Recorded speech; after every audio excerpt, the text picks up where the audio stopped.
Olá, começando a leitura de Romanos, capítulo 1. Paulo, servo de Cristo Jesus, chamado para ser apóstolo, separado para o Evangelho de Deus, o qual foi prometido por ele de antemão por meio dos seus profetas nas Escrituras Sagradas, acerca de seu Filho, que, como homem, era descendente de Davi, e que, mediante o Espírito de Santidade, foi declarado Filho de Deus com poder, pela sua ressurreição dentre os mortos, Jesus Cristo, nosso Senhor. Por meio dele, e por causa do seu nome, recebemos graça e apostolado para chamar, dentre todas as nações, um povo para a obediência que vem pela fé. E vocês também estão entre os chamados para pertencerem a Jesus Cristo. A todos os que, em Roma, são amados de Deus e chamados para serem santos. A vocês, graça e paz da parte de Deus, nosso Pai, e do Senhor Jesus Cristo. Paulo anseia visitar a igreja em Roma. Antes de tudo, sou grato a meu Deus, mediante Jesus Cristo, por todos vocês, porque em todo o mundo está sendo anunciada a fé que vocês têm. Deus, a quem sirvo de todo o coração pregando o evangelho de seu Filho, é minha testemunha de como sempre me lembro de vocês em minhas orações e peço que agora, finalmente, pela vontade de Deus, seja-me aberto o caminho para que eu possa visitá-los.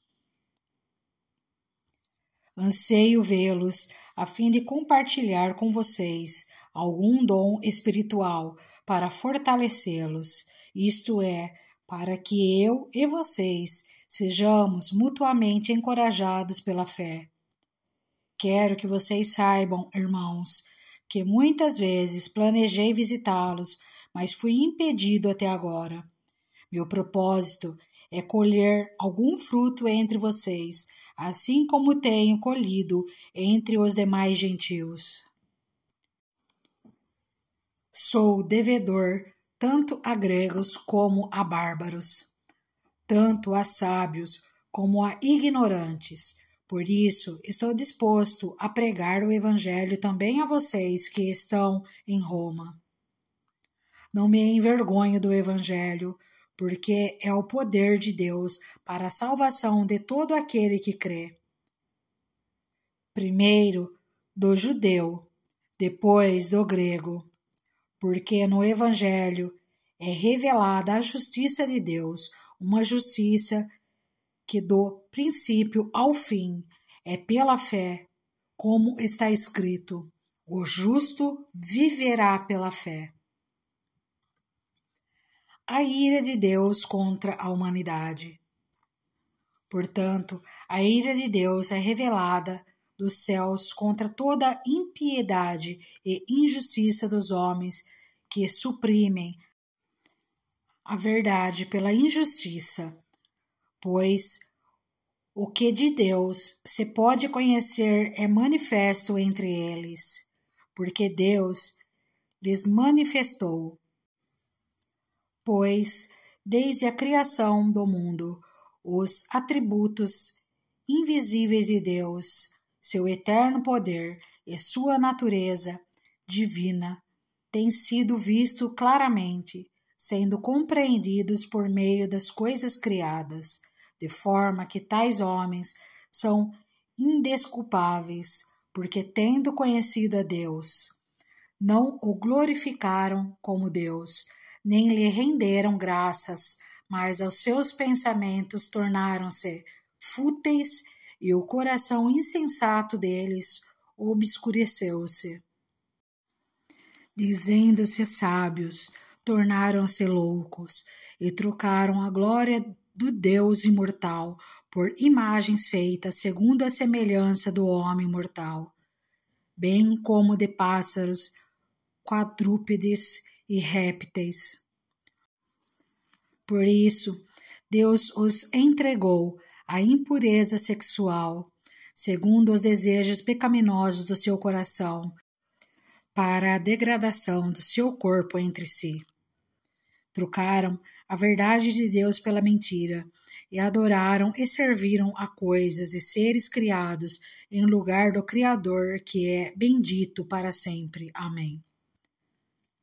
Por causa disso, Deus os entregou a paixões vergonhosas. Até suas mulheres trocaram suas relações sexuais naturais por outras, contrárias à natureza. Da mesma forma, os homens também abandonaram as relações naturais com as mulheres e se inflamaram de paixão uns pelos outros. Começaram a cometer atos indecentes, homens com homens, e receberam em si mesmos o castigo merecido pela sua perversão. Além do mais, visto que desprezaram o conhecimento de Deus, ele os entregou a uma disposição mental reprovável para praticarem o que não deviam. Tornaram-se cheios de toda sorte de injustiça, maldade, ganância e depravação. Estão cheios de inveja, homicídio, rivalidades, engano e malícia. São bisbilhoteiros, caluniadores, inimigos de Deus, insolentes, arrogantes e presunçosos.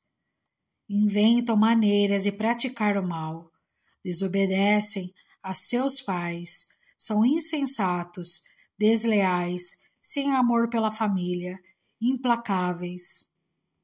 Embora conheçam o justo decreto de Deus, de que as pessoas que praticam tais coisas merecem a morte, não somente continuam a praticá-las, mas também aprovam aqueles que as praticam. Romanos, capítulo 2. O justo juízo de Deus. Portanto, você que julga os outros é indesculpável, pois está condenando a si mesmo naquilo em que julga, visto que você que julga pratica as mesmas coisas, sabendo que o juízo de Deus contra os que praticam tais coisas é conforme à verdade. Assim, quando você, um simples homem, os julga, mas pratica as mesmas coisas, pensa que escapará do juízo de Deus? Ou será que você despreza as riquezas da sua bondade, tolerância e paciência, não reconhecendo a bondade de Deus, e o leva ao arrependimento? Contudo, por causa de sua teimosia e do seu coração obstinado, você está acumulando ira contra si mesmo para o dia da ira de Deus, quando se revelará o seu justo julgamento. Deus retribuirá a cada um conforme o seu procedimento. Ele dará vida eterna aos que, persistindo em fazer o bem, buscam glória, honra e imortalidade.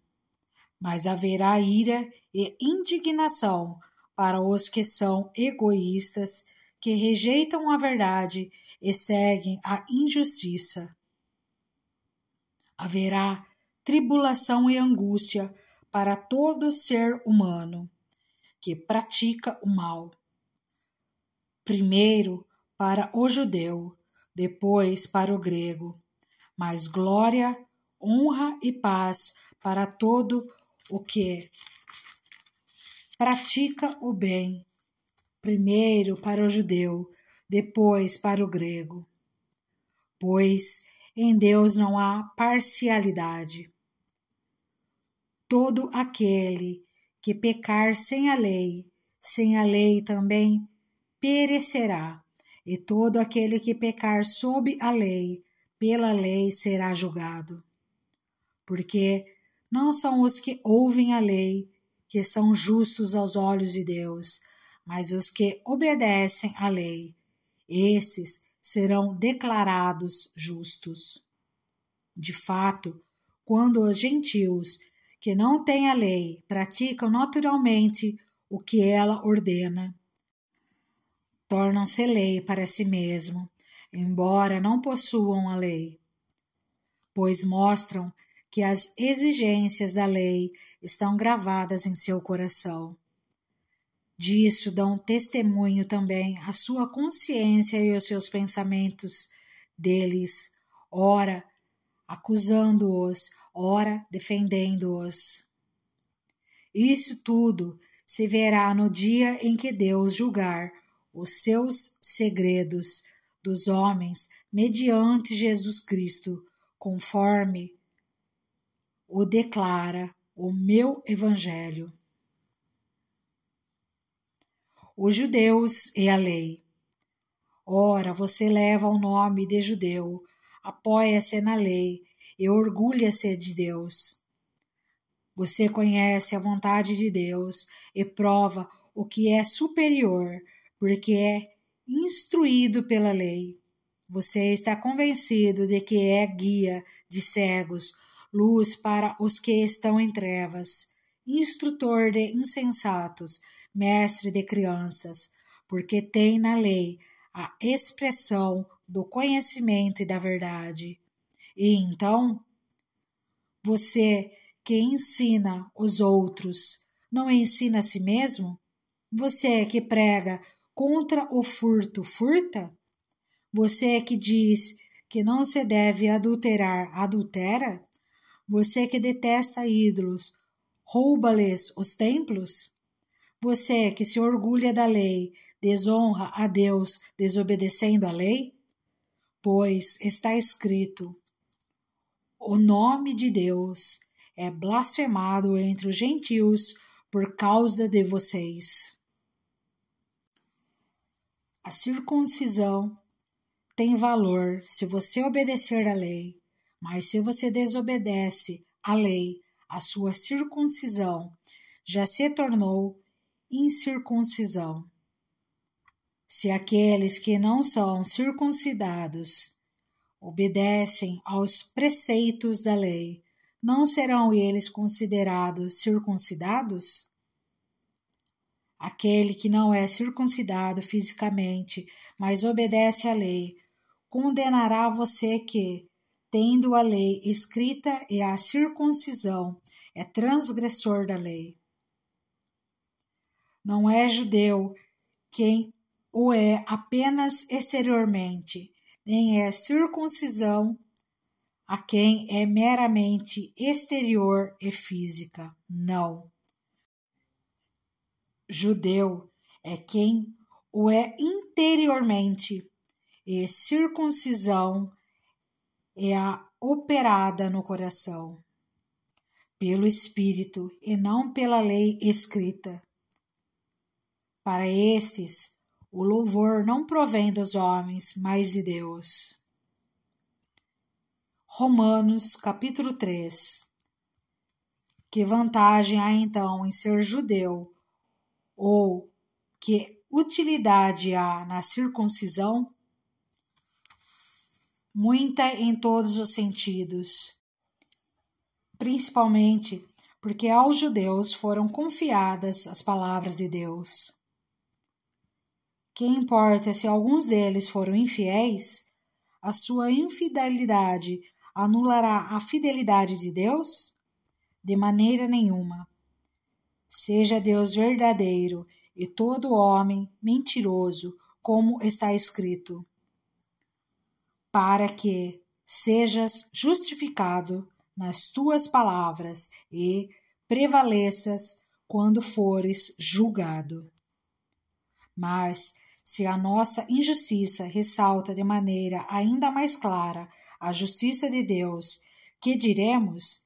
Que Deus é injusto por aplicar a sua ira? Estou usando um argumento humano. Claro que não. Se fosse assim, como Deus iria julgar o mundo? Alguém pode alegar ainda: se a minha mentira ressalta a veracidade de Deus, aumentando assim a sua glória, porque sou condenado como pecador? Por que não dizer, como alguns caluniosamente afirmam que dizemos: façam o mal para que nos venha o bem? A condenação dos tais é merecida. Ninguém é justo. Que concluiremos então? Estamos em posição de vantagem? Não.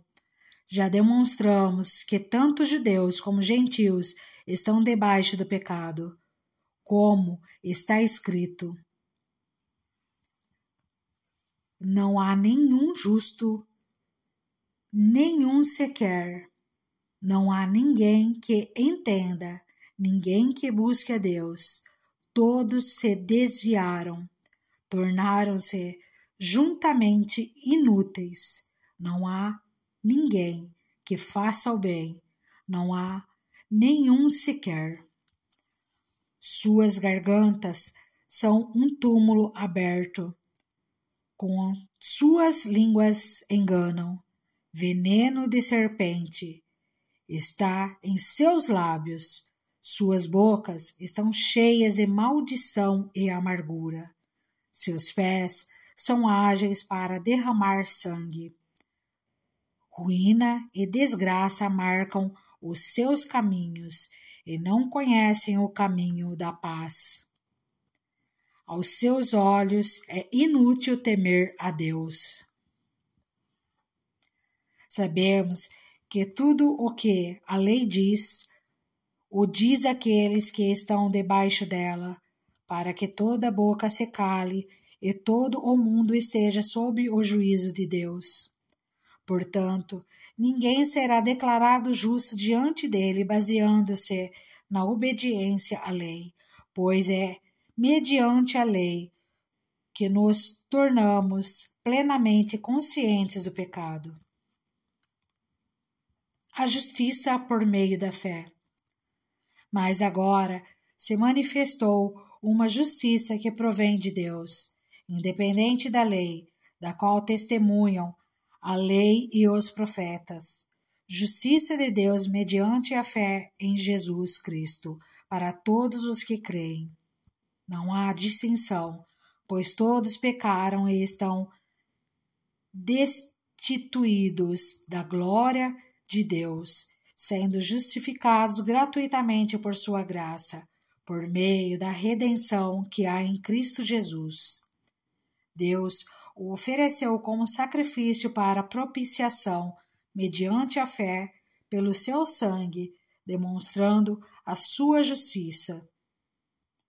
Em sua tolerância, havia deixado impunes os pecados anteriormente cometidos, mas no presente demonstrou a sua justiça, a fim de ser justo e justificador daquele que tem fé em Jesus. Onde está, então, o motivo de vanglória? É excluído, baseado em que princípio? No da obediência à lei? Não, mas no princípio da fé. Pois sustentamos que o homem é justificado pela fé, independente da obediência à lei. Deus é Deus apenas dos judeus? Ele não é também o Deus dos gentios? Sim, dos gentios também, visto que existe um só Deus, que pela fé justificará os circuncisos e os incircuncisos. Anulamos então a lei pela fé? De maneira nenhuma. Ao contrário, confirmamos a lei. Romanos capítulo 4. Abraão foi justificado pela fé. Portanto, que diremos do nosso antepassado Abraão? Se de fato Abraão foi justificado pelas obras, ele tem do que se gloriar, mas não diante de Deus. Que diz a Escritura? Abraão creu em Deus, e isso lhe foi acreditado como justiça. Ora, o salário do homem que trabalha não é considerado como favor, mas como dívida. Todavia, aquele que não trabalha, mas confia em Deus, que justifica o ímpio, sua fé lhe é acreditada como justiça. Davi diz a mesma coisa quando fala da felicidade do homem a quem Deus acredita justiça independente de obras.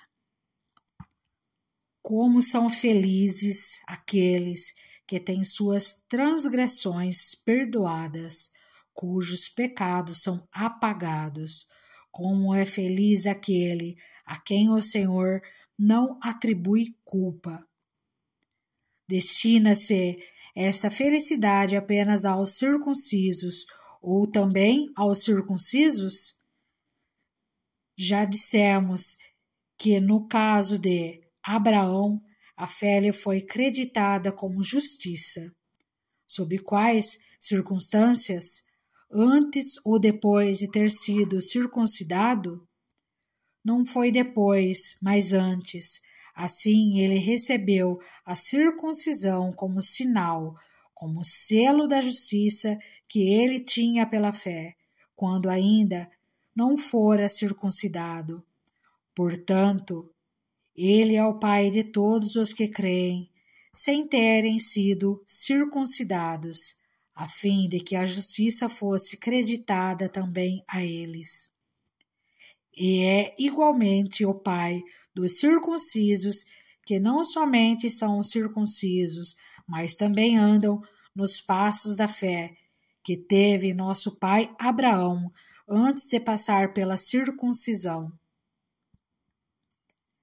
Não foi mediante a lei que Abraão e a sua descendência receberam a promessa de que ele seria herdeiro do mundo, mas mediante a justiça que vem da fé.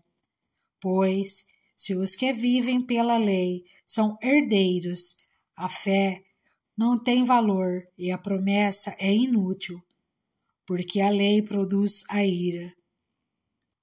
E onde não há lei, não há transgressão. Portanto, a promessa vem pela fé, para que seja de acordo com a graça e seja assim garantida a toda a descendência de Abraão, não apenas aos que estão sob o regime da lei, mas também aos que têm a fé que Abraão teve. Ele é o Pai de todos nós, como está escrito: eu o constituí Pai de muitas nações. Ele é nosso Pai aos olhos de Deus em quem creu, o Deus que dá vida aos mortos e chama à existência coisas que não existem como se existissem. Abraão, contra toda esperança, em esperança creu, tornando-se assim pai de muitas nações, como foi dito a seu respeito. Assim será a sua descendência. Sem se enfraquecer na fé, reconheceu que o seu corpo já estava sem vitalidade, pois já contava cerca de 100 anos de idade, e que também o ventre de Sara já estava sem vigor.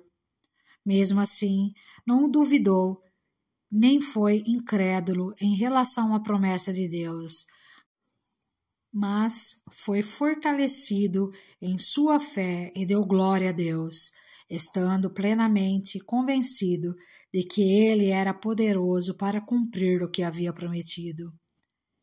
Em consequência, isso lhe foi creditado como justiça. As palavras lhe foi creditado. Não foram escritas apenas para ele, mas também para nós, a quem Deus creditara justiça, a nós que cremos naquele que ressuscitou dos mortos, a Jesus, nosso Senhor. Ele foi entregue à morte por nossos pecados e ressuscitado para nossa justificação. Romanos capítulo 5. Paz e alegria. Tendo sido, pois, justificado pela fé, temos paz com Deus, por nosso Senhor Jesus Cristo, por meio de quem obtivemos acesso pela fé a essa graça na qual agora estamos firmes e nos gloriamos na esperança da glória de Deus. Não só isso, mas também nos gloriamos nas tribulações, porque sabemos que a tribulação produz perseverança, a perseverança um caráter aprovado, e o caráter aprovado esperança. A esperança não nos decepciona, porque Deus derramou seu amor em nossos corações por meio do Espírito Santo que Ele nos concedeu. De fato, no devido tempo, quando ainda éramos fracos, Cristo morreu pelos ímpios. Dificilmente haverá alguém que morra por um justo, embora pelo homem bom talvez alguém tenha coragem de morrer. Mas Deus demonstra seu poder por nós. Cristo morreu em nosso favor quando ainda éramos pecadores. Como agora fomos justificados por seu sangue, muito mais ainda, por meio dele seremos salvos da ira de Deus. Se quando éramos inimigos de Deus, fomos reconciliados com ele mediante a morte de seu Filho, quanto mais agora, tendo sido reconciliados, seremos salvos por sua vida. Não apenas isso, mas também nos gloriamos em Deus, por meio de nosso Senhor Jesus Cristo, mediante quem recebemos agora a reconciliação. Morte em Adão, vida em Cristo. Portanto, da mesma forma como o pecado entrou no mundo por um homem, e pelo pecado a morte, assim também a morte veio a todos os homens, porque todos pecaram. Pois, antes de ser dada a lei, o pecado já estava no mundo. Mas o pecado não é levado em conta quando não existe lei. Todavia, a morte reinou desde o tempo de Adão até o de Moisés, mesmo sobre aqueles que não cometeram pecado semelhante à transgressão de Adão, o qual era um tipo daquele que haveria de vir. Entretanto, não há comparação entre a dádiva e a transgressão. De fato, muitos morreram por causa da transgressão de um só homem, mas a graça de Deus, isto é, a dádiva pela graça de um só, Jesus Cristo, transbordou ainda mais para muitos. Não se pode comparar a dádiva de Deus com a consequência do pecado de um só homem. Por um pecado veio o julgamento, que trouxe condenação, mas a dádiva decorreu de muitas transgressões e trouxe justificação. Se pela transgressão de um só a morte reinou por meio dele, muito mais aqueles que recebem de Deus a imensa provisão da graça e a dádiva da justiça reinarão em vida por meio de um único homem, Jesus Cristo. Consequentemente, assim como uma só transgressão resultou na condenação de todos os homens, assim também um só ato de justiça resultou na justificação que traz vida a todos os homens. Logo, assim como, por meio da obediência de um só homem, muitos foram feitos pecadores, assim também, por meio da obediência de um único homem, muitos serão feitos justos.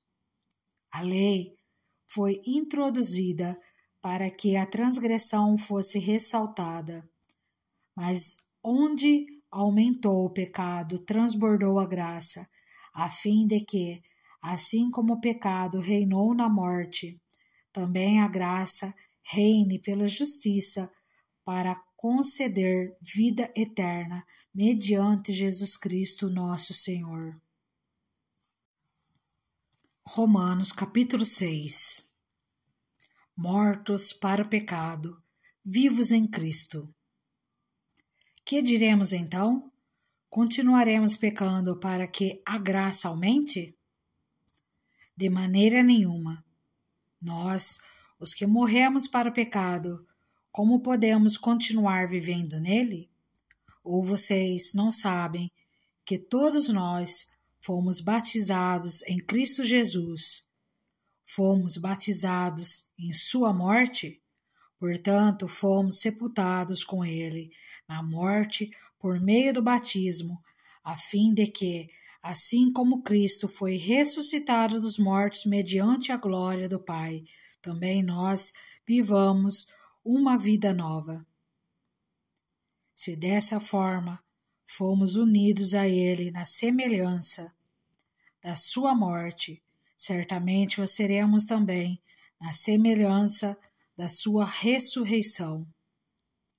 Pois sabemos que o nosso velho homem foi crucificado com ele, para que o corpo do pecado seja destruído, e não mais sejamos escravos do pecado, pois quem morreu foi justificado do pecado. Ora, se morremos com Cristo, cremos que também com ele viveremos. Pois sabemos que, tendo sido ressuscitado dos mortos, Cristo não pode morrer outra vez. A morte não tem mais domínio sobre ele. Porque, morrendo, ele morreu para o pecado uma vez por todas, mas vivendo, vive para Deus. Da mesma forma, considerem-se mortos para o pecado, mas vivos para Deus em Cristo Jesus. Portanto, não permitam que o pecado continue dominando os seus corpos mortais, fazendo que vocês obedeçam aos seus desejos. Não ofereçam os membros do corpo de vocês ao pecado como um instrumento de injustiça. Antes, ofereçam-se a Deus como quem voltou da morte para a vida, e ofereçam os membros do corpo de vocês a Ele, como instrumentos de justiça, pois o pecado não os dominará, porque vocês não estão debaixo da lei, mas debaixo da graça. Escravos da justiça. E então, vamos pecar porque estamos debaixo da lei, mas debaixo da graça? De maneira nenhuma. Não sabem que, quando vocês se oferecem a alguém para lhe obedecer como escravos, tornam-se escravos daquele a quem obedecem? Escravos do pecado que leva à morte, ou à obediência que leva à justiça? Mas graças a Deus, porque embora vocês tenham sido escravos do pecado, passaram a obedecer de coração a forma de ensino que lhes foi transmitida. Vocês foram libertados do pecado e tornaram-se escravos da justiça. Falo isso em termos humanos, por causa das suas limitações humanas. assim como vocês ofereceram os membros do seu corpo em escravidão à impureza e à maldade, que leva à maldade, ofereçam-nos agora em escravidão a justiça que leva à santidade. Quando vocês eram escravos do pecado, estavam livres da justiça. Que fruto colheram, então, das coisas das quais agora vocês se envergonham? O fim delas é a morte.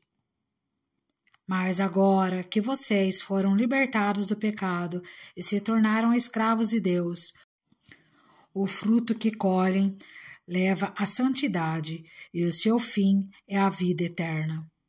Pois o salário do pecado é a morte, mas o dom gratuito de Deus é a vida eterna em Cristo Jesus nosso Senhor. Romanos capítulo 7. A ilustração do casamento. Meus irmãos, falo a vocês como a pessoa que conhecem a lei. Acaso vocês não sabem que a lei tem autoridade sobre alguém apenas enquanto ele vive? Por exemplo, pela lei, a mulher casada está ligada a seu marido enquanto ele estiver vivo, mas se o marido morrer, ela estará livre da lei do casamento. Por isso, se ela se casar com outro homem enquanto seu marido ainda estiver vivo, será considerada adúltera. Mas se o marido morrer, ela estará livre daquela lei, e mesmo que venha se casar com outro homem, não será adúltera. Assim, meus irmãos, vocês também morreram para a lei, por meio do corpo de Cristo, para pertencerem a outra, aquele que ressuscitou dos mortos, a fim de que venhamos a dar frutos para Deus. Pois quando éramos controlados pela carne, as paixões pecaminosas, despertadas pela lei, atuavam em nosso corpo, de forma que dávamos fruto para a morte. Mas agora, morrendo para aquilo que antes nos prendia, fomos libertados da lei, para que sirvamos conforme o nosso modo do Espírito, e não segundo a velha forma da lei escrita. A luta contra o pecado. Que diremos então?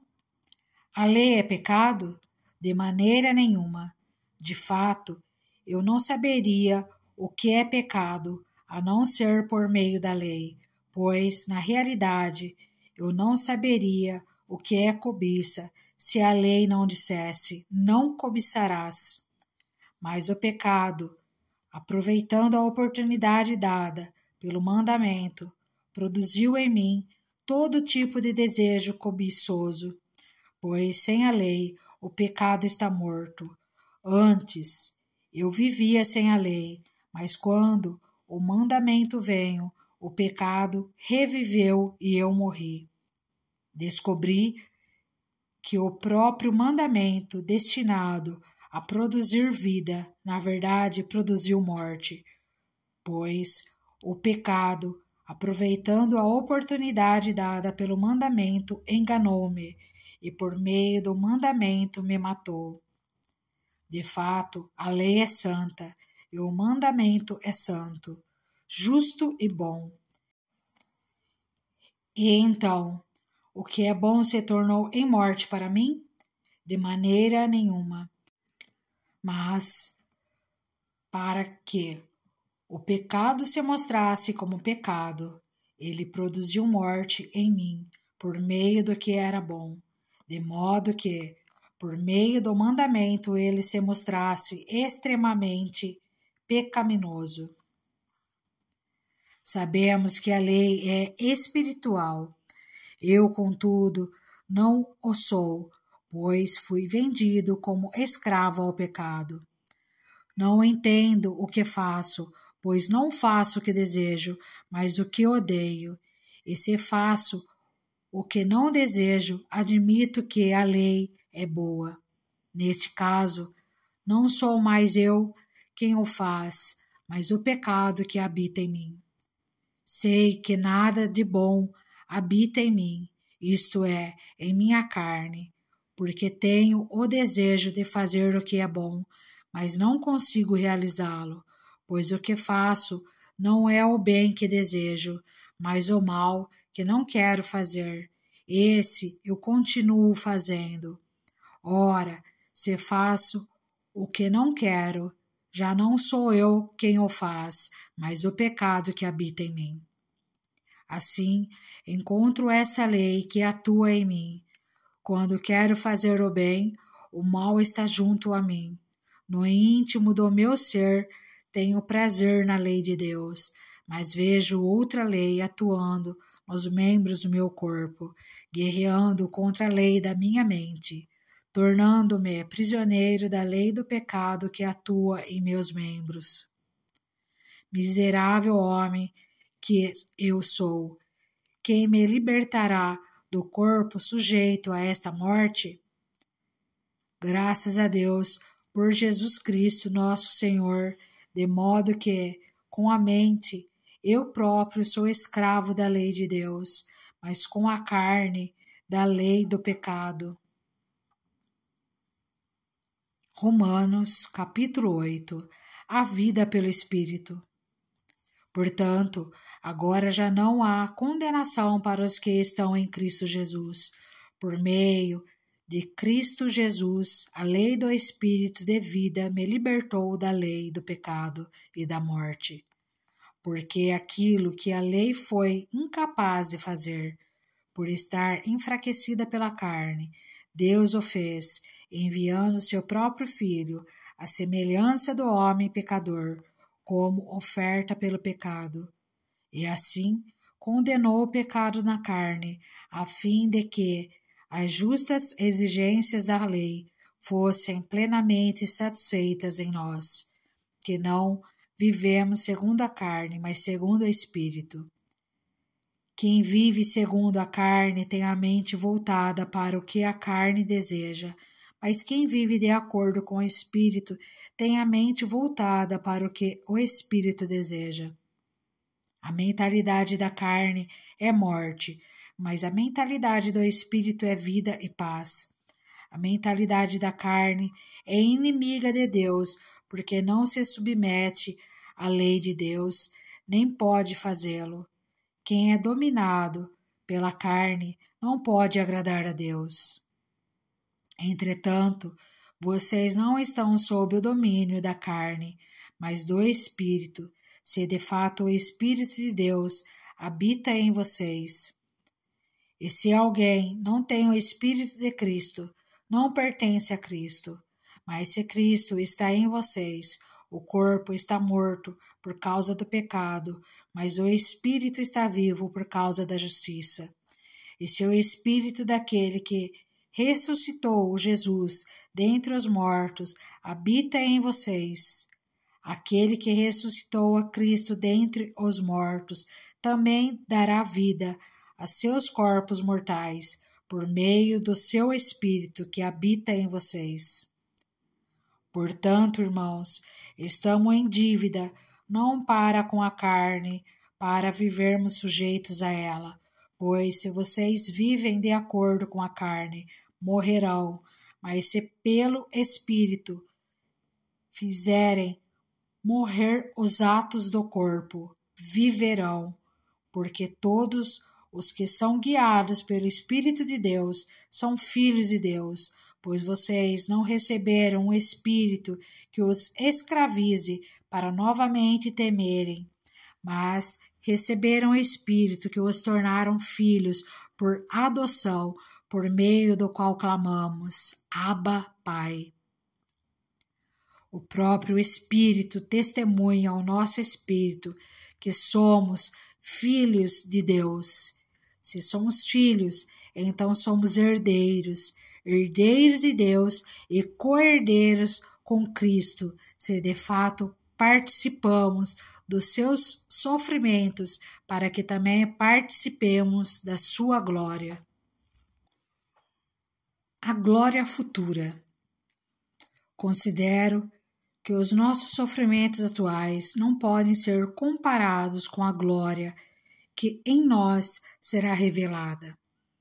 A natureza criada aguarda com grande expectativa que os filhos de Deus sejam revelados, pois ela foi submetida à inutilidade, não pela sua própria escolha, mas por causa da vontade daquele que a sujeitou, na esperança de que a própria natureza criada será libertada da escravidão, da decadência em que se encontra, recebendo a gloriosa liberdade dos filhos de Deus. Sabemos que toda a natureza criada geme até agora, como em dores de parto. E não só isso, mas nós mesmos, que temos os primeiros frutos do Espírito, gememos interiormente, esperando ansiosamente nossa adoção como filhos, a redenção do nosso corpo. Pois nessa esperança fomos salvos. Mas esperança que se vê não é esperança. Quem espera por aquilo que está vendo? Mas se esperamos o que ainda não vemos, aguardamo-lo pacientemente. Da mesma forma, o Espírito nos ajuda em nossa fraqueza, pois não sabemos como orar, mas o próprio Espírito intercede por nós com gemidos inexprimíveis. E aquele que sonda os corações conhece a intenção do Espírito, porque o Espírito intercede pelos santos, de acordo com a vontade de Deus. Mais que vencedores. Sabemos que Deus age em todas as coisas para o bem daqueles que o amam, dos que foram chamados de acordo com o seu propósito. Pois aqueles que de antemão conheceu também os predestinou para serem conformes à imagem de seu Filho, a fim de que ele seja o primogênito entre muitos irmãos. E aos que predestinou também chamou, aos que chamou também justificou, aos que justificou também glorificou. Que diremos, pois, diante dessas coisas? Se Deus é por nós, quem será contra nós? Aquele que não poupou seu próprio Filho, mas o entregou por todos nós, como não nos dará juntamente com ele e de graça todas as coisas? Quem fará alguma acusação contra os escolhidos de Deus? É Deus quem os justifica. Quem os condenará? Foi Cristo Jesus que morreu, e mais, que ressuscitou e está à direita de Deus, e também intercede por nós. Quem nos separará do amor de Cristo? Será tribulação ou angústia, ou perseguição, ou fome, ou nudez, ou perigo, ou espada? Como está escrito: por amor de ti, enfrentamos a morte todos os dias. Somos considerados como ovelhas destinadas ao matadouro. Mas em todas essas coisas somos mais que vencedores, por meio daquele que nos amou. Pois estou convencido de que nem morte, nem vida, nem anjos, nem demônios, nem o presente, nem o futuro, nem quaisquer poderes, nem a altura, nem a profundidade, nem qualquer outra coisa na criação será capaz de nos separar do amor de Deus que está em Cristo Jesus, nosso Senhor. Romanos capítulo 9. A soberania de Deus. Digo a verdade em Cristo, não minto. Minha consciência o confirma no Espírito Santo. Tenho grande tristeza e constante angústia em meu coração, pois eu até desejaria ser amaldiçoado e separado de Cristo por amor de meus irmãos, os de minha raça, o povo de Israel. Deles é a adoção de filhos, deles é a glória divina, as alianças, a concessão da lei, a adoração no templo e as promessas. Deles são os patriarcas, e a partir deles se traça a linhagem humana de Cristo, que é Deus acima de todos, bendito para sempre. Amém. Não pensemos que a palavra de Deus falhou, pois nem todos os descendentes de Israel são Israel. Nem por serem descendentes de Abraão passaram todos a ser filhos de Abraão. Ao contrário, por meio de Isaque, a sua descendência será considerada. Noutras palavras, não são os filhos naturais que são filhos de Deus, mas os filhos da promessa é que são considerados descendência de Abraão. Pois foi assim que a promessa foi feita. No tempo devido, virei novamente, e Sara terá um filho. E esse não foi o único caso. Também os filhos de Rebeca tiveram um mesmo pai, nosso pai Isaque. Todavia, antes que os gêmeos nascessem ou fizessem qualquer coisa boa ou má, a fim de que o propósito de Deus conforme a eleição permanecesse. Não por obras, mas por aquele que chama. Foi dito a ela: o mais velho servirá ao mais novo, como está escrito. Amei Jacó, mas rejeitei Esaú. E então, que diremos? Acaso Deus é injusto? De maneira nenhuma, pois ele diz a Moisés: terei misericórdia de quem eu quiser ter misericórdia, e terei compaixão de quem eu quiser ter compaixão. Portanto, isso não depende do desejo ou do esforço humano, mas da misericórdia de Deus, pois a Escritura diz ao Faraó: eu o levantei exatamente com este propósito, mostrar em você o meu poder, e para que o meu nome seja proclamado em toda a terra. Portanto, Deus tem misericórdia de quem Ele quer e endurece a quem Ele quer. Mas algum de vocês me dirá: então, por que Deus ainda nos culpa? Pois quem resiste à sua vontade? Mas quem é você, o homem, para questionar a Deus? Acaso aquilo que é formado pode dizer ao que o formou: por que me fizeste assim? O oleiro não tem direito de fazer do mesmo barro um vaso para fins nobres e outros para uso desonroso? Esse é Deus querendo mostrar a sua ira e tornar conhecido seu poder, suportou com grande paciência os vasos de sua ira, preparados para a destruição? Que dizer, se ele fez isto para tornar conhecidas as riquezas de sua glória aos vasos de sua misericórdia, que preparou de antemão para a glória, ou seja, a nós, a quem também chamou, não apenas entre os judeus, mas também dentre os gentios?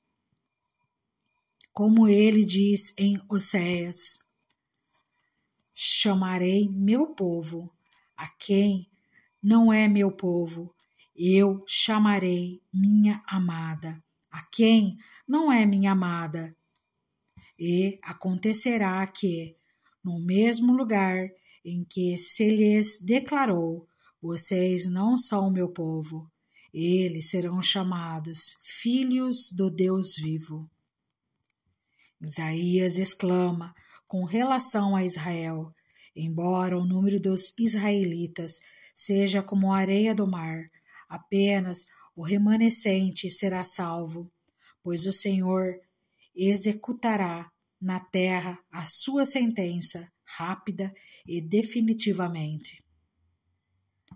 Como anteriormente disse Isaías, se o Senhor dos Exércitos não nos tivesse deixado descendentes, já estaríamos como Sodoma e semelhantes a Gomorra. A incredulidade de Israel. Que diremos então? Os gentios não buscavam justiça, a obtiveram, uma justiça que vem da fé. Mas Israel, que buscava uma lei que trouxesse justiça, não a alcançou. Por que não? Porque não a buscava pela fé, mas como se fosse por obras.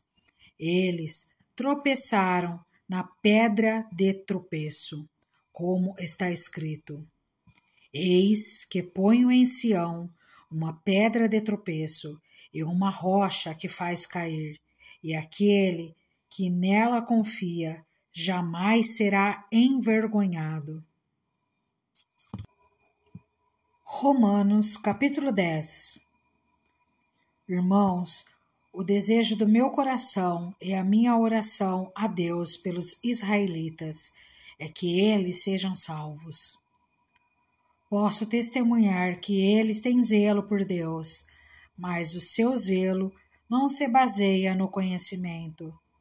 Porquanto, ignorando a justiça que vem de Deus e procurando estabelecer a sua própria, não se submeteram à justiça de Deus. Porque o fim da lei é Cristo, para a justificação de todo o que crê.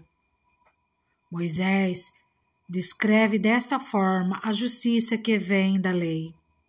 O homem que fizer essas coisas viverá por meio delas. Mas a justiça que vem da fé diz: não diga em seu coração: quem subirá aos céus? Isto é, para fazer Cristo descer, ou quem descerá ao abismo? Isto é, para fazer Cristo subir dentre os mortos. Mas o que ela diz? A palavra está perto de você, está em sua boca e em seu coração. Isto é, a palavra da fé que estamos proclamando. Se você confessar com a sua boca que Jesus é Senhor e crer em seu coração que Deus o ressuscitou dentre os mortos, será salvo. Pois com o coração se crê para a justiça, e com a boca se confessa para a salvação. Como diz a Escritura, todo o que nele confia jamais será envergonhado. Não há diferença entre judeus e gentios, pois o mesmo Senhor é Senhor de todos e abençoa ricamente todos os que o invocam, porque todo aquele que invocar o nome do Senhor será salvo. Como, pois, invocarão aquele em que não creram? E como crerão naquele de quem não ouviram falar? E como ouvirão se não houver quem pregue? E como pregarão se não forem enviados? Como está escrito: como são belos os pés dos que anunciam as boas novas. No entanto, nem todos os israelitas aceitaram as boas novas, pois Isaías diz: Senhor, quem creu em nossa mensagem? Consequentemente, a fé vem por se ouvir a mensagem, e a mensagem é ouvida mediante a palavra de Cristo. Mas eu pergunto: eles não a ouviram? Claro que sim. A sua voz ressoou por toda a terra e as suas palavras até os confins do mundo. Novamente pergunto: será que Israel não entendeu? Em primeiro lugar, Moisés disse: farei que tenham ciúmes de quem não é meu povo. Eu os provocarei a ira por meio de um povo sem entendimento. E Isaías diz ousadamente: fui achado por aqueles que não me procuravam. Revelei-me àqueles que não perguntavam por mim. Mas a respeito de Israel ele diz: o tempo todo estendi as mãos a um povo desobediente e rebelde. Romanos capítulo 11. O remanescente de Israel. Pergunto, pois, acaso Deus rejeitou o seu povo? De maneira nenhuma. Eu mesmo sou israelita, descendente de Abraão, da tribo de Benjamim. Deus não rejeitou o seu povo, o qual de antemão conheceu. Ou vocês não sabem como Elias clamou a Deus contra Israel, conforme diz a Escritura? Senhor, mataram os teus profetas e derrubaram os teus altares. Sou o único que sobrou e agora estão procurando matar-me. E qual foi a resposta divina? Reservei para mim 7.000 homens que não dobraram os seus joelhos diante de Baal. Assim, hoje também há um remanescente escolhido pela graça. E se é pela graça, já não é mais pelas obras. Se fosse, a graça já não seria graça. Que dizer então? Israel não conseguiu aquilo que tanto buscava, mas os eleitos o obtiveram. Os demais foram endurecidos, como está escrito. Deus lhes deu um espírito de atordoamento, olhos para não ver e ouvidos para não ouvir, até o dia de hoje. E Davi diz: que a mesa deles se transforme em laço e armadilha, pedra de tropeço e retribuição para eles. Escureçam-se os seus olhos, para que não consigam ver, e suas costas fiquem encurvadas para sempre. Os ramos enxertados. Provavelmente, pergunto, acaso tropeçaram para que ficassem caídos? De maneira nenhuma. Ao contrário, por causa da transgressão deles, veio salvação para os gentios, para provocar ciúme em Israel. Mas, se a transgressão deles significa riqueza para o mundo, e o seu fracasso, riqueza para os gentios, quanto mais significará a sua plenitude. Estou falando a vocês, gentios, visto que sou apóstolo para os gentios. Exalto o meu ministério, na esperança de que, de alguma forma, possa provocar ciúme em meu próprio povo e salvar alguns deles. Pois, se a rejeição deles é a reconciliação do mundo, o que será a sua aceitação, senão vida dentre os mortos? Se é santa a parte da massa, que é oferecida como primeiros frutos, toda a massa também o é. Se a raiz é santa, os ramos também o serão. Se alguns ramos foram cortados, e você, sendo oliveira brava, foi enxertado entre os outros, e agora participa da seiva que vem da raiz da oliveira cultivada. Não se glorie contra esses ramos. Se o fizer, saiba que não é você quem sustenta a raiz, mas a raiz a você. Então você dirá: os ramos foram cortados para que eu fosse enxertado. Está certo. Eles, porém, foram cortados devido à incredulidade, e você permanece pela fé. Não se orgulhe, mas tema. Pois, se Deus não poupou os ramos naturais, também não poupará você.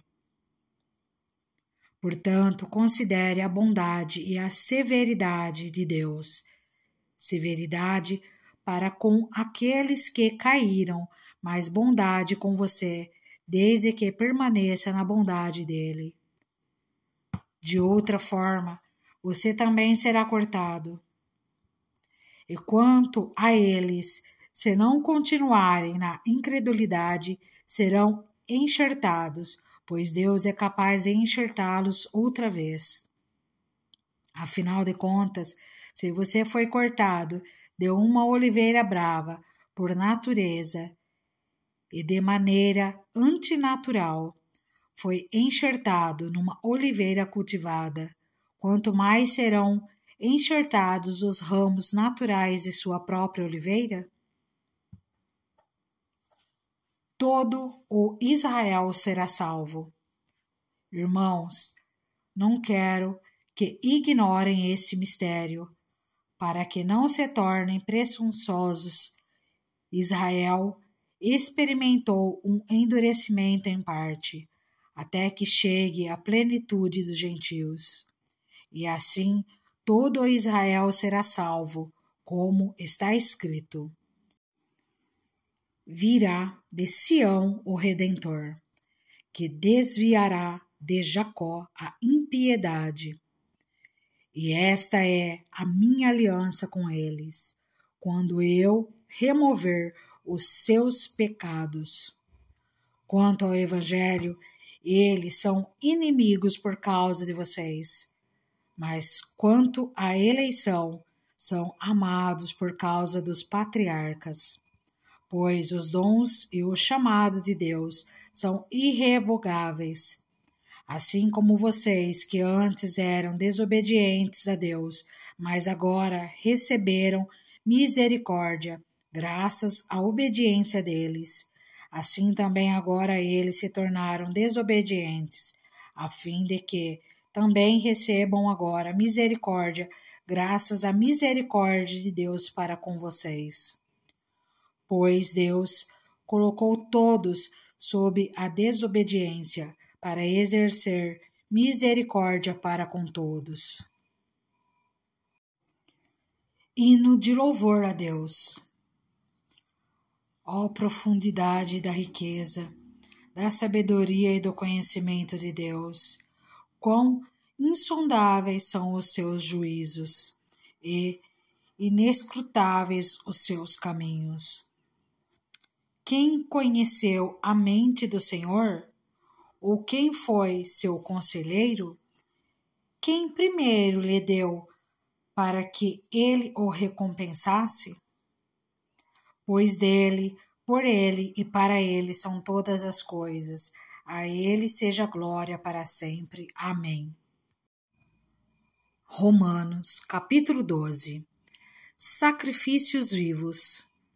Portanto, irmãos, rogo-lhes, pelas misericórdias de Deus, que se ofereçam em sacrifício vivo, santo e agradável a Deus. Este é o culto racional de vocês. Não se amoldem ao padrão deste mundo, mas transformem-se pela renovação da sua mente, para que sejam capazes de experimentar e comprovar a boa, agradável e perfeita vontade de Deus. Por isso, pela graça que me foi dada, digo a todos vocês: ninguém tenha de si mesmo um conceito mais elevado do que deve ser, mas, ao contrário, tenha um conceito equilibrado de acordo com a medida da fé que Deus lhe concedeu. Assim como cada um de nós tem um corpo com muitos membros, esses membros não exercem todos a mesma função. Assim também em Cristo nós, que somos muitos, formamos um corpo e cada membro está ligado a todos os outros. Temos diferentes dons, de acordo com a graça que nos foi dada. Se alguém tem o dom de profetizar, use-o na proporção da sua fé. Se o seu dom é servir, sirva. Se é ensinar, ensine. Se é dar ânimo, que assim faça. Se é contribuir, que contribua generosamente. Se é exercer liderança, que a exerça com zelo. Se é mostrar misericórdia, que o faça com alegria. O amor. O amor deve ser sincero. Odeiem o que é mal. Apeguem-se ao que é bom. Dediquem-se uns aos outros com amor fraternal. Prefiram dar honra aos outros mais do que a si próprios. Nunca lhes falte o zelo. Sejam fervorosos no espírito. Sirvam ao Senhor. Alegrem-se na esperança. Sejam pacientes na tribulação. Perseverem na oração. Compartilhem o que vocês têm com os santos em suas necessidades. Pratiquem a hospitalidade. Abençoem aqueles que os perseguem. Abençoem e não os amaldiçoem. Alegrem-se com os que se alegram. Chorem com os que choram. Tenham uma mesma atitude uns para com os outros. Não sejam orgulhosos, mas estejam dispostos a associar-se a pessoas de posição inferior. Não sejam sábios aos teus próprios olhos. Não retribuam a ninguém mal por mal. Procurem fazer o que é correto aos olhos de todos. Façam todo o possível para viver em paz com todos. Amados, nunca procurem vingar-se, mas deixem com Deus a ira, pois está escrito: minha é a vingança, eu retribuirei, diz o Senhor. Ao contrário, se o seu inimigo tiver fome, dê-lhe de comer. Se tiver sede, dê-lhe de beber. Fazendo isso, você amontoará brasas vivas sobre a cabeça dele. Não se deixe vencer pelo mal, mas vença o mal com o bem. Romanos, capítulo 13. Submissão às autoridades. Todos devem sujeitar-se às autoridades governamentais, pois não há autoridade que não venha de Deus. As autoridades que existem foram por ele estabelecidas. Portanto, aquele que se rebela contra a autoridade está se colocando contra o que Deus instituiu, e aqueles que assim procedem trazem condenação sobre si mesmos. Pois os governantes não devem ser temidos, a não ser pelos que praticam o mal. Você quer viver livre do medo da autoridade? Pratique o bem, e ela o enaltecerá. Pois é serva de Deus para o seu bem, mas se você praticar o mal, tenha medo, pois ela não porta a espada sem motivo. É serva de Deus, agente da justiça, para punir quem pratica o mal. Portanto, é necessário que sejamos submissos às autoridades, não apenas por causa da possibilidade de uma punição, mas também por questão de consciência. É por isso também que vocês pagam impostos, pois as autoridades estão a serviço de Deus, sempre dedicadas a esse trabalho. Deem a cada um o que lhe é devido. Se imposto, imposto. Se tributo, tributo. Se temor, temor. Se honra, honra. O amor ao próximo e o fim dos tempos. Não devam nada a ninguém, a não ser o amor de uns pelos outros, pois aquele que ama seu próximo tem cumprido a lei. Pois estes mandamentos: não adulterarás, não matarás, não furtarás, não cobiçarás, e qualquer outro mandamento, todos os resumem nesse preceito: amem ao seu próximo como a si mesmo. O amor não pratica o mal contra o próximo.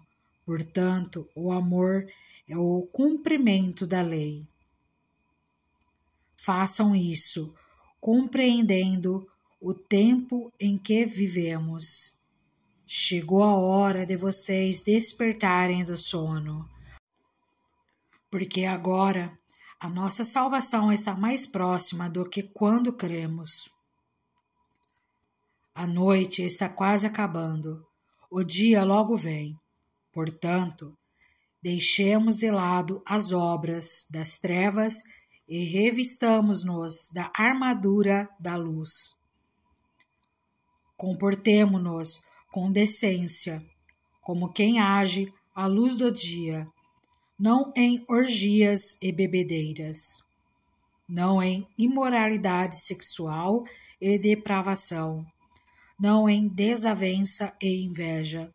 Ao contrário, revistam-se do Senhor Jesus Cristo e não fiquem premeditando como satisfazer os desejos da carne. Romanos, capítulo 14. Os fracos e os fortes. Aceitem o que é fraco na fé, sem discutir assuntos controvertidos. Um crê que pode comer de tudo, já outro, cuja fé é fraca, come apenas alimentos vegetais. Aquele que come de tudo não deve desprezar o que não come, e aquele que não come de tudo não deve condenar aquilo que come, pois Deus o aceitou. Quem é você para julgar o servo alheio? É para o seu Senhor que ele está em pé ou cai. E ficará em pé, pois o Senhor é capaz de o sustentar. Há quem considere um dia mais sagrado que outro, a quem considere iguais todos os dias. Cada um deve estar plenamente convicto em sua própria mente. Aquele que considera um dia como especial para o Senhor, assim o faz. Aquele que come carne, come para o Senhor, pois dá graças a Deus. E aquele que se abstém, para o Senhor se abstém, e dá graças a Deus. Pois nenhum de nós vive apenas para si, e nenhum de nós morre apenas para si. Se vivemos, vivemos para o Senhor, e se morremos, morremos para o Senhor. Assim, quer vivamos, quer morramos, pertencemos ao Senhor. Por esta razão, Cristo morreu e voltou a viver, para ser Senhor de vivos e de mortos. Portanto, você, por que julga seu irmão? E por que despreza seu irmão? Pois todos compareceremos diante do tribunal de Deus. Porque está escrito: por mim mesmo jurei, diz o Senhor, diante de mim todo joelho se dobrará e toda língua confessará que sou Deus. Assim, cada um de nós prestará contas de si mesmo a Deus. Portanto, deixemos de julgar uns aos outros. Em vez disso, façamos o propósito de não colocar pedra de tropeço ou obstáculo no caminho do irmão. Como alguém que está no Senhor Jesus, tenho plena convicção de que nenhum alimento é por si mesmo impuro, a não ser para quem assim o considere. Para ele é impuro. Se o seu irmão se entristece devido ao que você come, você já não está agindo por amor. Por causa da sua comida, não destrua seu irmão, por quem Cristo morreu. Aquilo que é bom para vocês não se torne objeto de maledicência, pois o reino de Deus não é comida nem bebida, mas justiça, paz e alegria no Espírito Santo. Aquele que assim serve a Cristo é agradável a Deus e aprovado pelos homens. Por isso, esforcemo-nos em promover tudo quanto conduz à paz e à edificação mútua. Não destrua a obra de Deus por causa da comida. Todo alimento é puro, mas é errado comer qualquer coisa que faça os outros tropeçarem. É melhor não comer carne e nem beber vinho, nem fazer outra coisa que leve seu irmão a cair. Assim, seja qual for o seu modo de crer a respeito dessas coisas, que isso permaneça entre você e Deus. Feliz é o homem que não se condena naquilo que aprova, mas aquele que tem dúvida é condenado se comer, porque não se come com fé, e tudo o que não provém da fé é pecado. Romanos capítulo 15. Nós somos fortes, devemos suportar as fraquezas dos fracos e não agradar a nós mesmos. Cada um de nós deve agradar ao seu próximo para o bem dele, a fim de edificá-lo. Pois também Cristo não agradou a si próprio, mas, como está escrito, os insultos daqueles que te insultam caíram sobre mim. Pois tudo o que foi escrito no passado foi escrito para nos ensinar, de forma que, por meio da perseverança e do bom ânimo procedentes das Escrituras, mantenhamos a nossa esperança.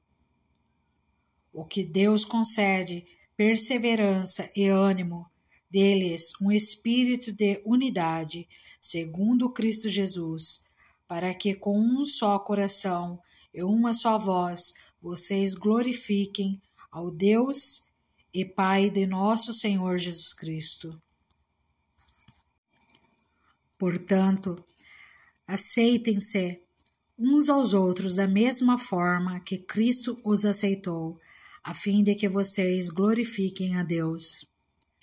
Pois eu lhes digo que Cristo se tornou servo dos que são da circuncisão, por amor à verdade de Deus, para confirmar as promessas feitas aos patriarcas, a fim de que os gentios glorifiquem a Deus por sua misericórdia, como está escrito.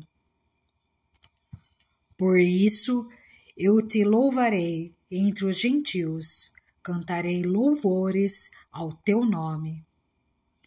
E também diz: cantem de alegria, ó gentios, com o povo dele. E mais, louvem o Senhor, todos vocês gentios, cantem louvores a ele, todos os povos.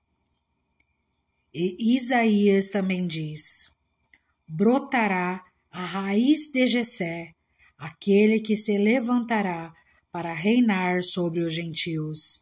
Esses colocarão nele a sua esperança. Que o Deus da esperança os encha de toda alegria e paz por sua confiança nele, para que vocês transbordem de esperança pelo poder do Espírito Santo. Paulo, ministro dos gentios. Meus irmãos, eu mesmo estou convencido de que vocês estão cheios de bondade e plenamente instruídos, sendo capazes de aconselhar-se uns aos outros. A respeito de alguns assuntos, eu lhe escrevi com toda a franqueza, principalmente para fazê-los lembrar-se novamente deles, por causa da graça que Deus me deu, de ser um ministro de Cristo Jesus para os gentios, com o dever sacerdotal de proclamar o Evangelho de Deus, para que os gentios se tornem uma oferta aceitável a Deus, santificados pelo Espírito Santo. Portanto, eu me glorio em Jesus Cristo, em meu serviço a Deus. Não me atrevo a falar de nada, exceto daquilo que Cristo realizou por meu intermédio, em palavra e em ação, a fim de levar os gentios a obedecerem a Deus. Pelo poder de sinais e maravilhas, e por meio do poder do Espírito de Deus. Assim, desde Jerusalém e arredores, até o Ilírico, proclamarei plenamente o Evangelho de Cristo. Sempre fiz questão de pregar o Evangelho onde Cristo ainda não era conhecido, de forma que não estivesse edificando sobre alicerce de outro, mas antes, como está escrito, hão de vê-lo aqueles que não tinham ouvido falar dele, e o entenderão aqueles que não o haviam escutado. É por isso que muitas vezes fui impedido de chegar até vocês. Paulo planeja visitar a igreja em Roma. Mas agora, não havendo nestas regiões nenhum lugar em que precise trabalhar, e visto que há muitos anos anseio vê-los, planejo fazê-lo quando for à Espanha. Espero visitá-los de passagem e dar-lhes a oportunidade de me ajudarem em minha viagem para lá. Depois de ter desfrutado um pouco da companhia de vocês. Agora, porém, estou de partida para Jerusalém, a serviço dos santos.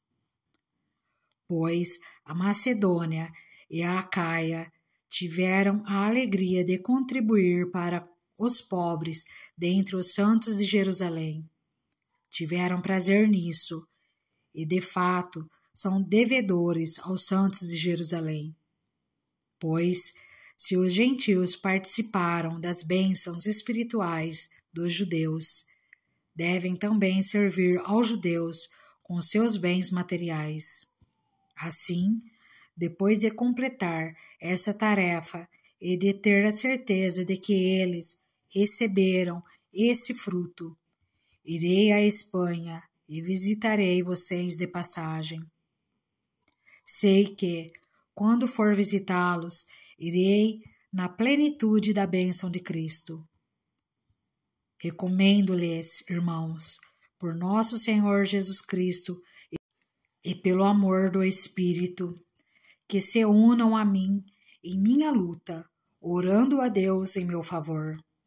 Orem para que eu esteja livre dos descrentes da Judéia e que o meu serviço em Jerusalém seja aceitável aos santos, de forma que, pela vontade de Deus, eu os visite com alegria e juntamente com vocês desfrute de um período de refrigério. O Deus da paz seja com todos vocês. Amém. Romanos capítulo 16. Saudações pessoais. Recomendo-lhes nossa irmã Febe, serva da igreja em Cencreia. Peço que a recebam no Senhor de maneira digna dos santos, lhe prestem a ajuda de que venha a necessitar, pois tem sido de grande auxílio para muita gente, inclusive para mim. Saúdem Priscila e Áquila, meus colaboradores em Cristo Jesus. Arriscaram a vida por mim. Sou grato a eles, não apenas eu, mas todas as igrejas dos gentios. Saúdem também a igreja que se reúne na casa deles. Saúdem meu amado irmão Epêneto, que foi o primeiro convertido a Cristo na província da Ásia. Saúdem Maria, que trabalhou arduamente por vocês. Saúdem Antrônico e Júnias, meus parentes, que estavam na prisão comigo. São notáveis entre os apóstolos e estavam em Cristo antes de mim. Saúdem Ampliato, meu amado irmão no Senhor. Saúdem Urbano, nosso cooperador em Cristo, e meu amado irmão Estaques. Saúdem Apeles, aprovado em Cristo. Saúdem os que pertencem à casa de Aristóbulo. Saúdem Herodião, meu parente. Saúdem os da casa de Narciso, que estão no Senhor. Saúdem Trifena e Trifosa, mulheres que trabalham arduamente no Senhor. Saúdem a amada Pérside, outra que trabalhou arduamente no Senhor. Saúdem Rufo, eleito no Senhor, e sua mãe, que tem sido mãe também para mim. Saúdem Assíncrito, Flegonte, Hermes, Pátrobas, Hermas e os irmãos que estão com eles. Saúdem Filólogo, Júlia, Nereu e sua irmã, e também Olimpas e todos os santos que estão com eles. Saúdem uns aos outros com beijo santo. Todas as igrejas de Cristo enviam-lhes saudações. Recomendo-lhes, irmãos, que tomem cuidado com aqueles que causam divisões e colocam obstáculos ao ensino que vocês têm recebido.